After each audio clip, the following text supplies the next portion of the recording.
Well, the Panthers and Sergei Bobrovsky got their revenge on the Blue Jackets as they win 4-0 in last night's game in Florida. We're going to talk about that. We're going to talk about what went wrong. We're going to talk about what we liked and some much shorter list. And we're also going to do a prospect check-in. That's all coming up today on Locked On Blue Jackets. Locked On Blue Jackets, your daily podcast on the Columbus Blue Jackets. Part of the Locked On Podcast Network. Your team every day.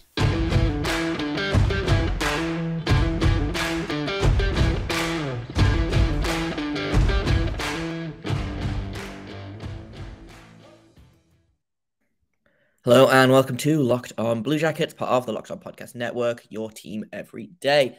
I am, as always, your host, Jay Foster, here to bring you news, stories, the bad, the good, the yelling. There's not going to be a lot of yelling in this episode, but all of those things and more about your favorite team of mine, the Columbus Blue Jackets. Before we get started, I want to thank everyone for making this your first listen of the day every day.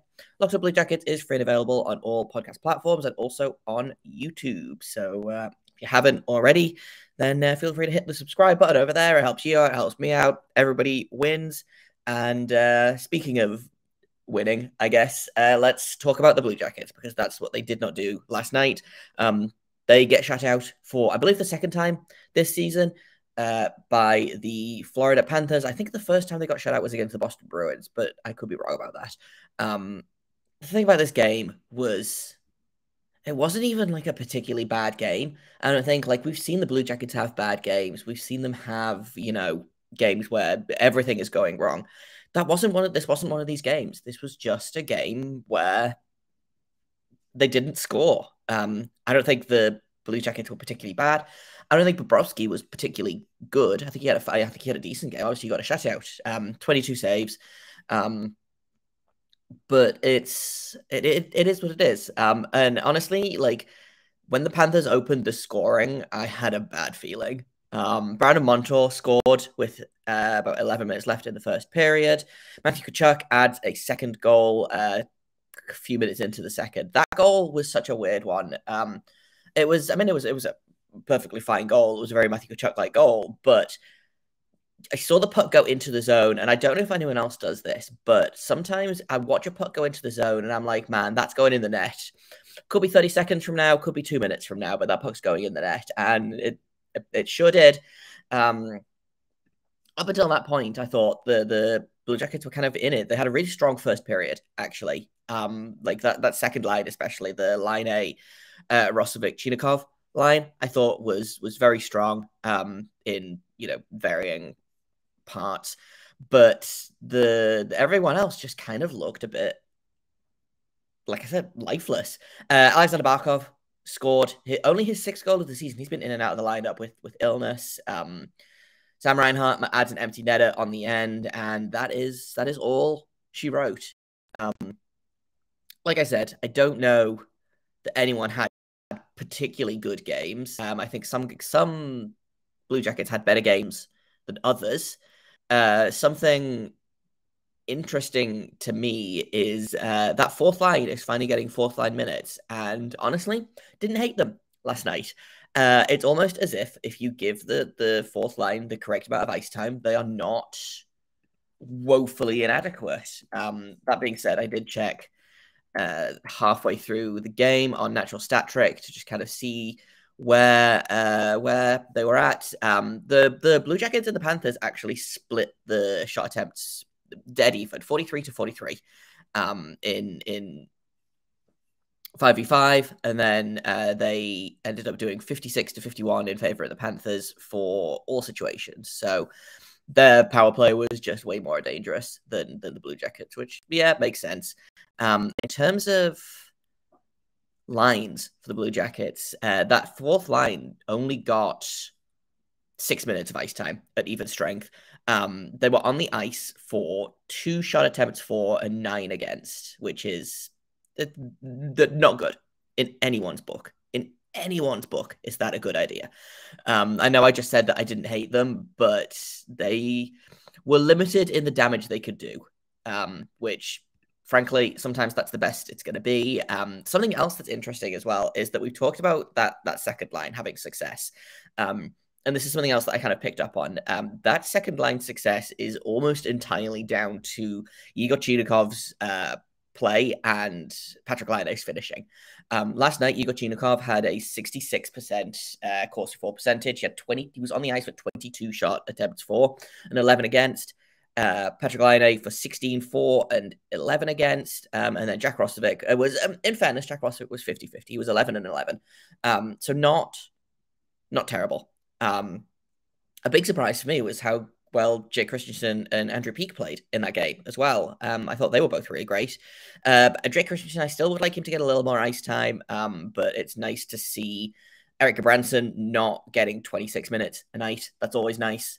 Jake Christensen was on the ice for 17 shot attempts, 4 and 5 against, which almost definitely means that as soon as Adam Boquist comes back, he will be sent back down to Cleveland, because why would we have multiple effective defensemen where we could just swap one of our competent defensemen for another competent defenseman and leave the others just where they are? But that is a conversation for another time. In a minute, we're going to talk a little bit more about the game, because I have a couple more things to say about it. But first, I've got to tell you about BetOnline, because it's your number one source for all stats, betting, and football, and news and analysis, and soccer, and it's college ball season. Basketball, college basketball is happening. They've got everything at betonline.net. And if you love sports podcasts, which you're listening to Locked On Blue Jackets, I'm sure you do, you can find those at BetOnline as well. They are the fastest and easiest way to get all your betting information. So if you want to put some money on, I don't know, the Blue Jackets doing the impossible and beating Tampa Bay tomorrow night's game, then you could put some money on them at betonline.net. Use your laptop or mobile device to go to the website and learn more. BetOnline, where the game starts. So I'm gonna stop banging on about possession in a minute, because frankly, it wasn't what they it wasn't working. It was not good. But I do want to talk about the goaltending, because I feel like the Blue Jackets just didn't make Sergei Bobrovsky work very hard. Past that first period, it was very much the regular save, reasonable save, everything that he should have saved, he did, and they didn't really challenge him. And that might be confirmation bias on my end, but I want to look at the individual games that they are not giving me, because sometimes Natural Stat Trick doesn't like to do what I want it to do. That's fine. But it's, I don't know. Like I said, it was a really frustrating game to watch, not because the Blue Jackets played badly, because they didn't. The Blue Jackets played fine. They were an extremely cromulent team. They could have worked harder. They should have worked harder, frankly. And it's frustrating that they didn't. But sometimes you just can't score. And I think that was the thing, was they probably should have had at least a couple of goals on Bobrovsky, and they didn't. Merzlikins probably should have made a couple more saves, and he didn't. And that was the story of the game. I don't think Florida looked like a particularly dangerous team. It wasn't the same Florida team that they played a couple of weeks ago, where the Florida Panthers had 94 shot attempts on goal and scored on 2 of them. It was a much more even game. It was a much more balanced game. Unfortunately, Merzlikins couldn't make the saves that he needed to, and Bobrovsky made all of the saves that he needed to. So that's kind of it for the game, the players. I do want to say the power play continues to suck. The power play was just brutal, and I kind of touched on that a little bit earlier with the Corsi percentage. The shot attempt that we talked about was it was just, like I said, it was just not very good. It was not dangerous. They had, it looks like, the Blue Jackets had 6 shot attempts in 3 penalties. 2 actual shots. So they converted on 33% of their shot attempts. To contrast that, when the Panthers were on the power play, they had 10 attempts for and converted 6 of those to actual shots. They didn't score, but they did way more than the Blue Jackets did with the same amount of penalty time. I do think the penalty kill was fine. The penalty kill was good, which is great because the penalty kill hasn't been great for, a few games now. It was egregiously bad against LA, I thought, but it could have been worse. The problem is that, if you're not scoring goals, then having a good penalty kill doesn't help you score goals. Like they had a short-handed goal last game, sure, but I don't know. I don't really have anything. I don't have anything groundbreaking to say about the penalty kill that I haven't already said, except that I'd rather have a good power play than a good penalty kill, especially if you're not, like I said, if you're not scoring goals, like a good penalty kill is not going to magically make you score goals. I think a good penalty kill, if you get that rolling, a good power play, if you get a good power play rolling, then that'll help. And I think that'll help with the defensive issues as well, because it just will. A good penalty kill is a nice thing to have, but I don't think it's essential for team success, frankly. And that's what we've kind of seen all season from the Blue Jackets, is when the penalty kill is good, that's exciting, it's great, but it's not generally helping them win games. So, like I said, I don't have anything groundbreaking, but I wanted to point out, power play still bad, penalty kill maybe looking up. Who's to say?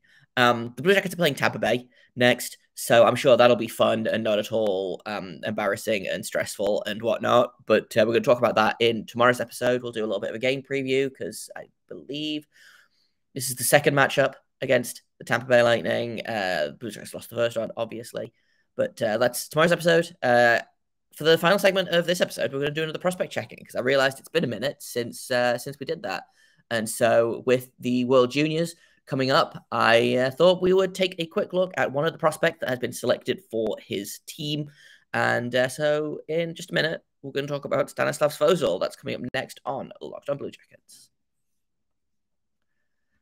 So let's talk Stanislav Svozil, who, for my money, is one of the more exciting kind of under-the-radar prospects that the Blue Jackets have. I know everyone's very excited about Matejchuk and Juracek and Kuhlmans and obviously the emergence of Tim Berni, Marcus Bjork, but Stanislav Svozil has been just kind of kicking it in the WHL and frankly killing it. So Svozil was a guy that was projected to go, kind of at the end of the first round in 2021. He had a really quiet draft year, fell in the rankings, fell into the second round. And then the Blue Jackets somehow managed to snipe him in the third round. He went 69th overall to the Blue Jackets. They immediately sent him to the WHL, where last season, in his rookie season, he had 41 points in 59 games, which is pretty great. This season, he has decided to do even better. He's currently at 37 points in only 28 games played. Elite Prospects has him projected at 86 points in 65 games, which is, that's pretty good in anyone's book, frankly. But then if you look at kind of from a team standpoint, he's fourth on the team in scoring. He's second on the team in assists, only behind some guy called Connor Bedard, who you may or may not have heard of. He has, like I said, 37 points. The next highest scoring defenseman on this team has 12 points. So that tells you something about Svozil. I think he is probably not going to be a top guy for the Blue Jackets, but if they can get a decent middle pairing development cycle out of him, that feels like a win to me.